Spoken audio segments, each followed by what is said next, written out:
Hello students, so I am Pinkesh Kumar, organic chemistry faculty at Motion Muzaffarpur. So प्यारे प्यारे बच्चों, आज हमारे साथ ओम प्रकाश सर है जो फिजिकल और इनऑर्गेनिक केमिस्ट्री पढ़ाते हैं यहाँ।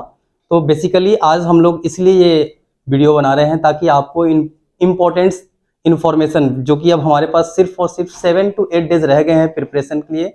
एग्ज़ाम जो है आपके 7-8 डेज के बाद हैं।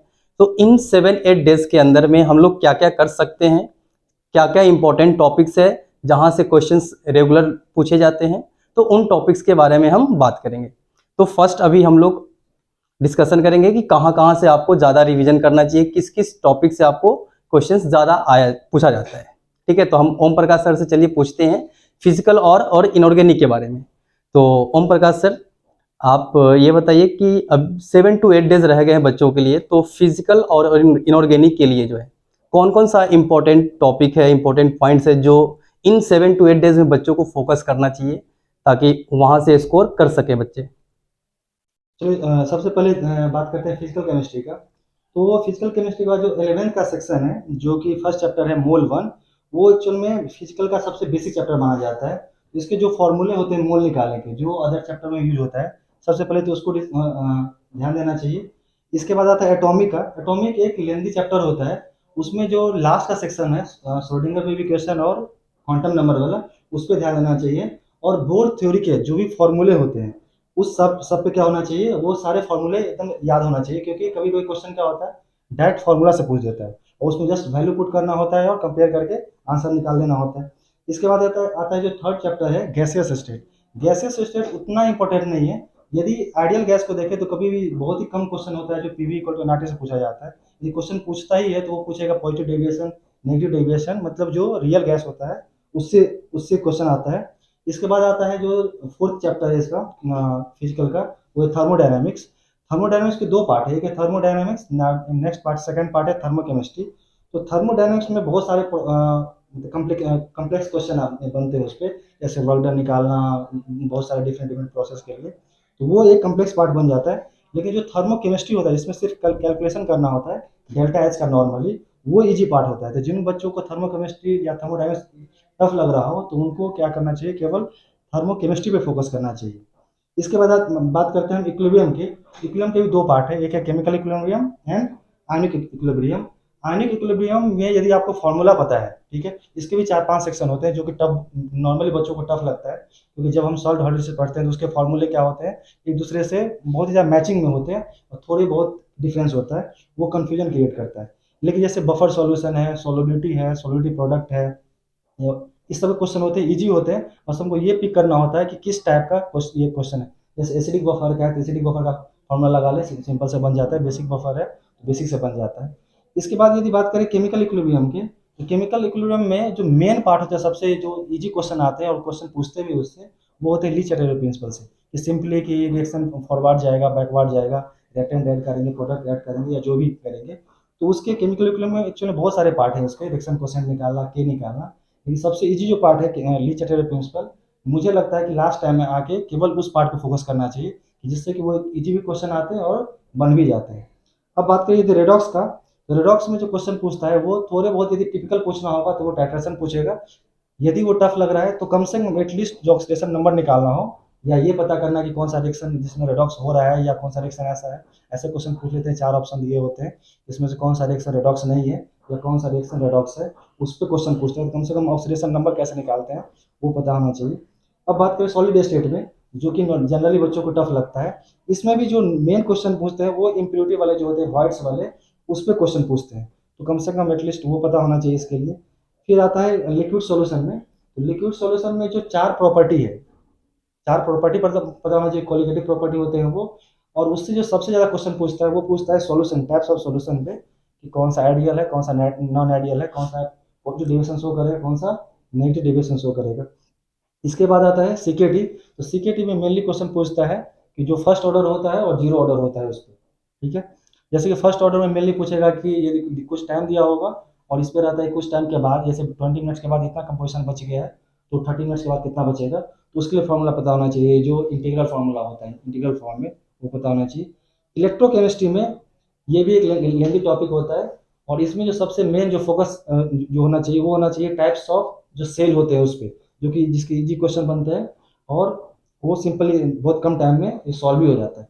अब बात करते हैं लास्ट में सरफेस केमिस्ट्री, जिससे बहुत ही कम चांसेस होते हैं क्वेश्चन पूछने के। यदि पूछते भी है तो ये मेनली रहता है फोकस इस पे कि जो एक होता है फिजी ऑप्शन, एक होता है केमी ऑप्शन, उससे रिलेटेड क्वेश्चन पूछ लिया जाता है। तो ये है, मतलब इन शॉर्ट बोल सकते हैं कि फिजिकल केमिस्ट्री में जो कम टाइम में इन जो टॉपिक्स है चैप्टर के, उस पर फोकस करने से क्वेश्चन जो भी है इजीली सॉल्व होते हैं, और ये इस पे मार्क्स भी आ जाएंगे। चलिए, सो बच्चों, हमने फिजिकल केमिस्ट्री के बारे में देखा कि हाँ, कहाँ कहाँ से आपको पढ़ना चाहिए अभी 7 to 8 डेज में। अब हम बात करेंगे ऑर्गेनिक केमिस्ट्री के लिए। तो ऑर्गेनिक केमिस्ट्री में अगर हम देखें तो सबसे जो आसान चैप्टर होता है बायोमोलिक्यूल्स हो गया, आपका पॉलीमर्स हो गया। ये जो है कि आप अगर एनसीईआरटी से पढ़ लेते हो, ये सबसे आसान चैप्टर होते हैं जहाँ से आपका क्वेश्चंस तो गारंटी एक क्वेश्चंस रहता ही है, बट साथ में क्या है कि ये क्वेश्चंस हो भी जाते हैं। तो हम अगर पॉलीमर्स हो गया, बायोमोलिक्यूल्स हो गया, तो इन दो चैप्टर को अगर हम एनसीईआरटी से भी रिवीजन करके जाते हैं तो ये आसानी से आपको 2 क्वेश्चंस मींस 8 मार्क्स आपको यहाँ से आ सकता है इजीली।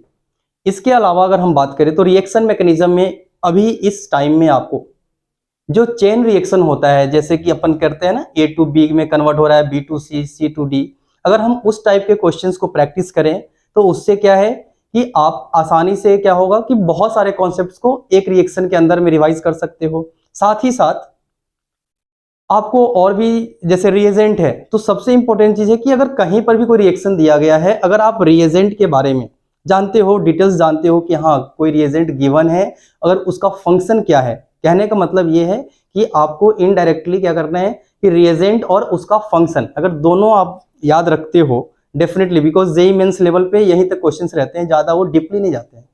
तो रिएजेंट और उसका फंक्शंस अगर आप करंट में अगर रिवीजन करते हो, उसको बार बार प्रैक्टिस करते हो, तो आई थिंक ये आपके लिए बहुत ज्यादा बेटर रहेगा।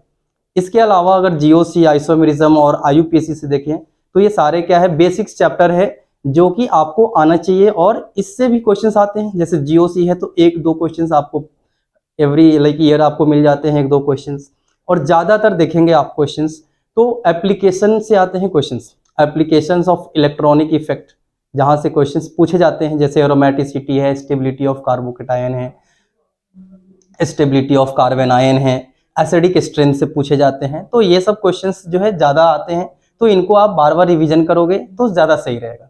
आईयूपीएसी है, आईयूपीएसी काफी आसान चैप्टर है जहां से क्वेश्चंस रहते हैं, तो आप इन सब से भी रिवीजन करके आप उसको एक एक क्वेश्चंस को, क्योंकि एक एक क्वेश्चन से आपका कंप्लीट होगा ऑर्गेनिक।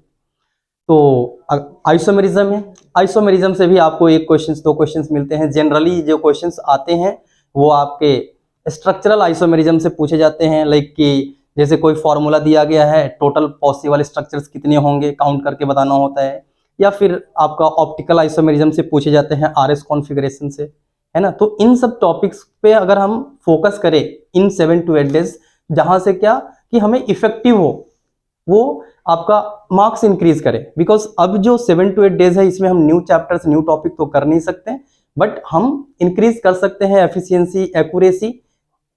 तो इसके लिए आपको क्या है, कुछ पर्टिकुलर टॉपिक्स पे फोकस करना होगा, है ना।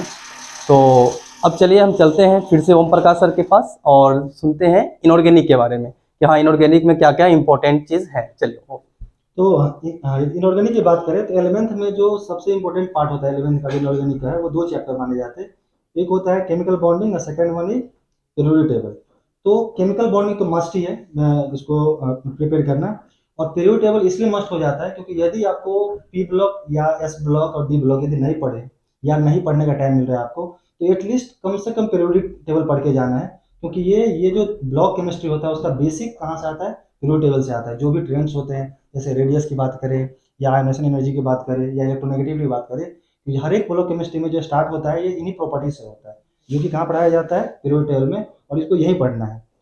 और इसके बाद यदि बात करें 12th में, तो 12th सेक्शन में जो सबसे इंपॉर्टेंट चैप्टर होता है इनऑर्गेनिक का, वो होता है कोऑर्डिनेशन, जिससे क्वेश्चन क्या है, मस्ट है, आता ही है। इसके बाद है जो ब्लॉक केमिस्ट्री है, एक्चुअल में वो सबसे लेंदी पार्ट होता है, उसमें मैक्सिमम जो पार्ट होता है वो क्या होता है, याद रखने वाला होता है। हम लोग बोल देते हैं कि बहुत टाइम की ये लॉजिकल होते हैं, इसको दिमाग लगा सकते हैं, लेकिन अल्टीमेटली यदि आपको सॉल्व करना है और कॉन्फिडेंट के साथ सॉल्व करना है, इसको याद करना पड़ेगा। तो लास्ट टाइम में मेरा सजेशन ये रहेगा, यदि प्रिपरेशन नहीं है तो पी ब्लॉक या जो भी ब्लॉक केमिस्ट्री है उसको उसमें नहीं जाए, एटलीस्ट कम से कम केमिकल बॉन्डिंग, पीरियोडिक टेबल और कोऑर्डिनेशन चैप्टर, ये जो 3 चैप्टर इनऑर्गेनिक है ये अच्छे से कर ले। ये मतलब इजी भी होते हैं, सिस्टमैटिक वाले चैप्टर है ये, और इससे क्वेश्चन जो आते हैं वो सॉल्व भी हो जाते हैं। चलिए तो ठीक है बच्चों, तो आज हम ऑर्गेनिक, इनऑर्गेनिक और फिजिकल में जाना इंपॉर्टेंट पॉइंट्स क्या क्या हमें इन 7 डेज के अंदर में कंप्लीट करना है। फिर मिलते हैं आपसे नेक्स्ट लेक्चर में, तब तक के लिए धन्यवाद, थैंक यू।